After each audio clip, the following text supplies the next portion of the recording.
Fong, and today I'm going to be talking about homelessness in San Jose. Over here is my visual aid. Many of us are students at San Jose State University. Many of us also live on campus or at home. However, 25% of the homeless population in San Jose are under the age of 25. This is an astounding 1,300 young adults living on the streets of San Jose. I want my audience to have a different perspective of homelessness, and I also want them to take steps towards decreasing the homeless population. Homelessness in San Jose needs to be addressed. The statistics surrounding homelessness are growing and becoming more of a concern to state, local, and city officials. In order to deal with the rising numbers, we need to address homelessness as a community. In addition, we need to find a way to get people housed and off the streets. There are many proposals made by the city and other officials on how to solve the homeless crisis. Other cities are taking action by addressing homelessness. San Jose needs to follow suit, or the effects will be detrimental to the city. First are the statistics surrounding homelessness in San Jose. The definition of homelessness is staying in a temporary living arrangement or living in a public space not designed for human habitation. Previously, I had reviewed the research from the City of San Jose 2019 Homeless Census and Survey. This was conducted by the Housing Instability Research Department based out of San Jose. In general, they perform contracted work for the City of San Jose. In this case, the research team was commissioned by the Department of Urban Housing and Development, a cabinet of the United States executive branch. They found the top 6 reasons that led people into homelessness. Number 1, job loss. Job loss can lead to selling your house or having to move out. This accounts for almost 30% of the homeless population living in San Jose. Number 2, another factor is eviction.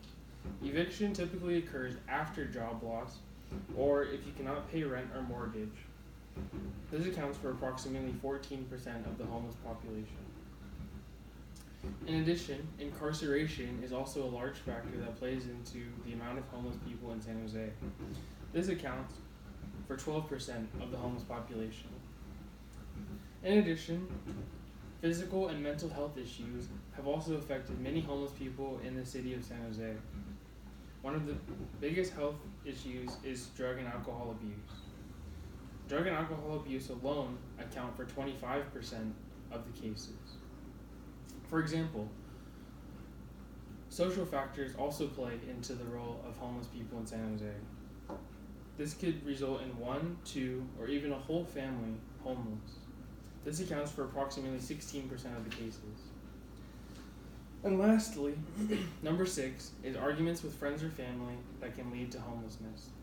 Astoundingly, 33% of the homeless population recorded were below the age of 24. Arguments with family and friends account for 12% of the overall cases. Now, all of these statistics may be overwhelming, but if nothing is done, they will only grow. Based on the foundation of this research, the level of involvement is also growing. For example, this research was commissioned by the federal government. In addition, these numbers have raised the concern of local and state politicians. And lastly, it affects us, the local San Jose community. Although the statistics are growing, so are the number of solutions. Next, I will discuss many suggestions on addressing homelessness in San Jose. Since 2011, the Housing Instability Research Department has been conducting the survey. They give the data back to the community, local government, and association built around helping the homeless. Additionally, they classify themselves as experts in the field of housing instability. In 2019, Applied Survey Research stated in their mission statement, they want the data to have reflected the needs of the community. Their involvement in the homeless situation includes collecting and interpreting data and creating solutions based off of their findings. One of the solutions is to increase funding to meet the needs of the homeless population. Another proposal they have is to increase public awareness and gain support from voters and community members. Secondly, San Jose Mayor Sam Liccardo has an approach to solve the homeless crisis. Liccardo stated, "We must double down on homelessness prevention and, in turn, alleviate the human misery and greater public cost." Mayor Liccardo is aware of the situation at hand.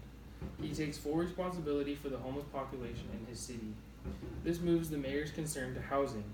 He wants to implement both long and short-term housing solutions. However, he needs the support of both local, city, and state-mandated government. Communities within San Jose also question why such as the Downtown San Jose Association. They have stepped up and encouraged lots of planning. San Jose Downtown Association is a group who use experts to back up their perspective on the homeless situation. For example, the article Addressing Homelessness quotes City Councilman Raul Perez when he said, "We have solutions for almost 100% of the homeless population, but the problem is far from being solved."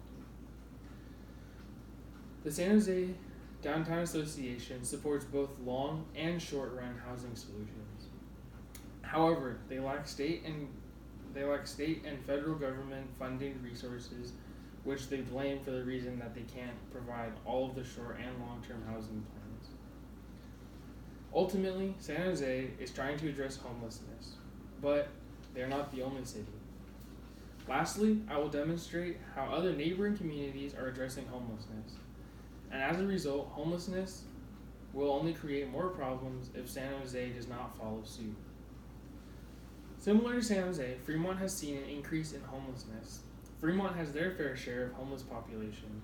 However, shy in comparison to San Jose's 1,600, Fremont has around 600 to 800 homeless people.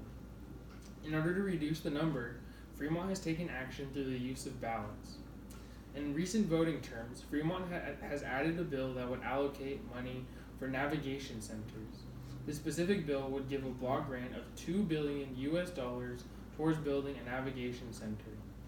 Navigation centers are housing structures that allow homeless people to live temporarily and provide other amenities such as running water, kitchens, and healthcare. According to a 2007 statistic, 97% of those placed in a navigation center stay housed. Although there is some support of navigation centers, Fremont has also received lots of backlash. For example, the acronym NIMBY, which is Not in My Backyard. There are lots of Fremont citizens against the navigation centers who do not want them in their city. In addition, we all see signs and advocates for affordable housing. Affordable housing has been a movement that many support. For those who don't know, affordable housing is housing that is deemed affordable to middle to lower class income households. Implementing affordable housing would allow some who cannot normally afford to live pay for their rent or mortgage on their house. In addition to affordable housing, is addressing mental health issues faced by homeless. For example, Laura's Law, which allows those with mental health issues to be appointed a guardian to help make them basic decisions for them. In San Francisco, Laura's Law was used to help homeless people with mental health or drug alcohol related issues get off the street. In the end, San Jose needs to take action against homelessness. Over the last 2 years, the homeless population has increased by 40%. It is predicted to increase further if nothing changes. Not only will homeless people stay homeless, but more will enter homelessness. Eventually, something needs to happen. The consequences will affect the community, which includes ourselves. If nothing is done, ourselves and those around us could enter homelessness too. In the end, homelessness in San Jose needs to be addressed. Not only are the statistics shocking us, but also the surrounding cities and states as a whole.